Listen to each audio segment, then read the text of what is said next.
तुम्ही रोज करताय का मुळामुठाचं प्रदूषण? आणि यामुळे 2030 साली आपली मुळामुठा अशी दिसेल. प्रत्येक वेळी जेव्हा तुम्ही प्लास्टिकचा बिनधास्त वापर करता तेव्हा हा कचरा शेवटी नदीतच जातो. मग तो घरचा असो किंवा बाहेरचा. दरवर्षी 2000 टन प्लास्टिक नदीच्या पाण्यात जाते. पण आपण यावर उपाय करू शकतो. आपल्या रोजच्या सवयी बदलून आठवड्यातून एकदा कचरा वेगळा करा आणि एक दिवस प्लास्टिक मुक्त राहण्याचा प्रयत्न करा.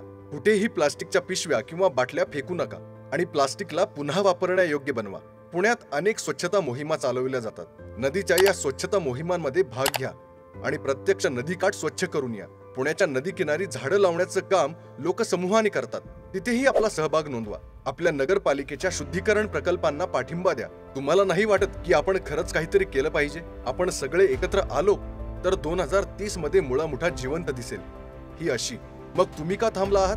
कृती करा, कारण ही नदी तुमचं भविष्य आहे. आणि फॉलो करा इतिपूर्णमला.